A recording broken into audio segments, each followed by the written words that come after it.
It's 10 a.m. in the Emerald Forest Reserve in Ikoyi, Osun, a 350-acre private protected area situated on the banks of the Osun River in southwest Nigeria.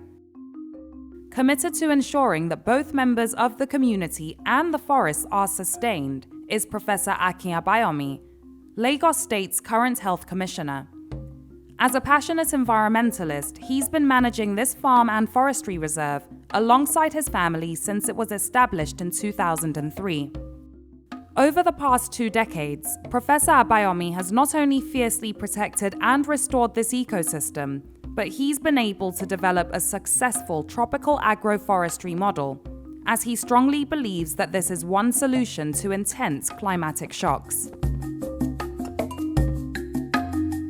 Well, so agroforestry is what our ancestors practiced. You know, they didn't go about chopping down trees and clearing miles and miles of land to plant. They planted in between spaces, in between forests, which allowed the forest to exert its protective effect on the farming environment.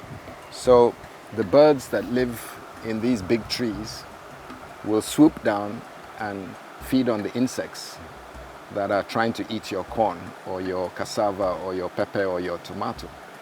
But if you don't have any trees, then the ecosystem is balanced. So what we notice now is that when we look at farms around us, they plant pepper and tomato and corn, and they don't do well because there's too many pests, too much fungus, because there's no checks in the system, in the ecosystem. So now what do the farmers do? They go and buy expensive chemicals from town, and you see them spraying their corn, spraying their tomatoes, because there are too many insects eating their tomatoes and their pepper. Why are there too many insects? Well, because all the birds have disappeared. Why have the birds disappeared? Because the forests have disappeared. This ecosystem is home to a range of wild flora and fauna, and according to Professor Abayomi, wildlife populations here have increased thanks to 2 decades of conservation. Several animals rescued from the illegal wildlife trade are also released back into nature here, like this pangolin, who after months of rehabilitation is ready to make the Emerald Forest his new home. By protecting the forest, animals find this place as a sanctuary, because this is where they find their food, their peace, and their protection.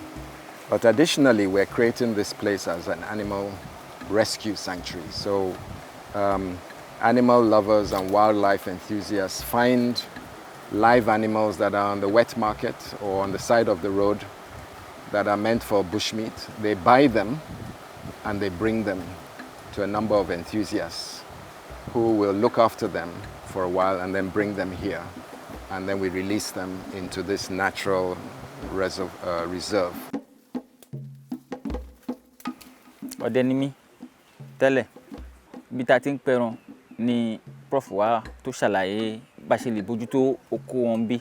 Ẹran tí a gbọ́dọ̀ pa yìí àǹfààní wà tí àwọn ọmọ wa bá dàgbà kán lè máa rí irú àwọn ẹran bẹ́ẹ̀, torí tí wọ́n bá ti pa gbogbo wọn tán, àwọn ọmọ wa wọn ò ní lè fojú kan irú ẹran tí ó wà nílẹ̀. Ìtúrẹ̀ ni prof ṣe gbé ọgbọ́n kalẹ̀ pé wọn ò dẹ̀ gbọ́dọ̀ pa ẹran pé wọ́n máa dá forest sílẹ̀.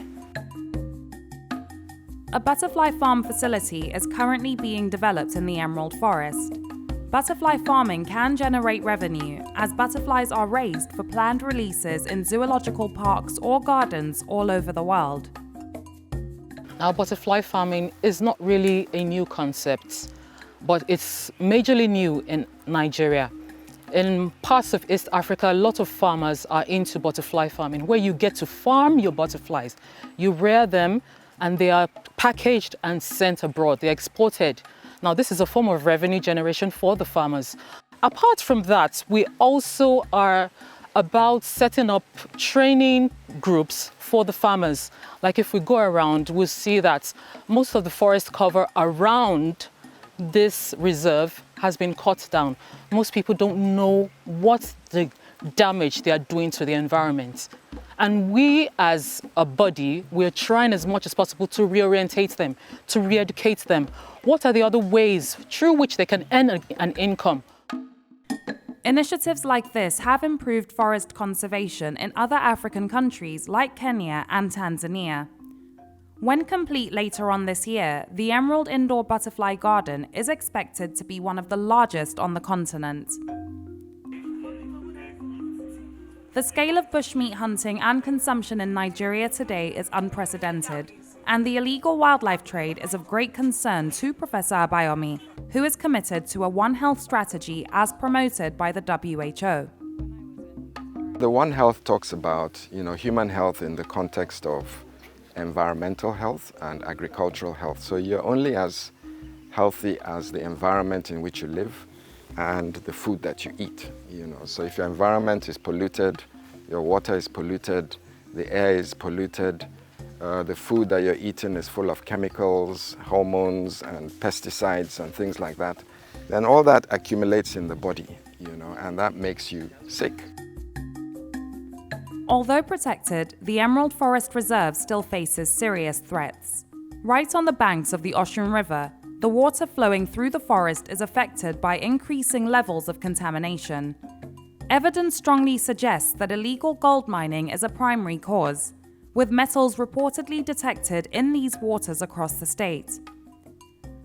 This is not only reducing aquatic life populations, but damaging this important food and water source for millions of people, as the Osun River connects to several southwestern states.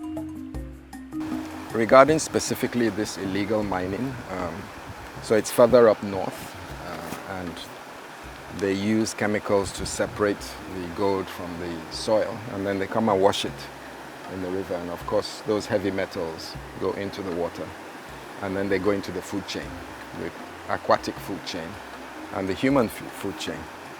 So we've got to pay attention to that, and I think the Osun State government, as well as other governments around Nigeria where this is happening, and even across West Africa, in Ghana, it's a big problem. Governments have to pass policy, and I know for sure that the Osun State government is taking this very seriously. The Emerald Forest Reserve is the only protected forest in Ikoyi Osun, and deforestation in the rest of the community has been widespread for many years. This has increased the severity of flooding, which has consequently eroded roads connecting the community to urbanized parts of the state. The federal government is currently in the process of repairing these roads, which is good news for the Emerald Forest. Not only will this reduce hunting and logging threats, but it will make the reserve more accessible to visitors and researchers. Well, my hope is that we continue to expand and that we get a lot of more people interested in this kind of model of agroforestry. So climate change is already on us, plus environmental degradation and destruction of our forests means that Nigeria is going to dry up faster than you know, and we're already seeing that effect in the northern parts of Nigeria where the desert is creeping in, we're getting less rain, the river is lower than usual. So these are the things that are happening, and as responsible citizens, everybody's got to get involved in preserving the environment. And when you come here, we say, come and touch the wild and feel it for yourself. Having initially started off as a 100-acre plot, the Emerald Forest Reserve continues to grow.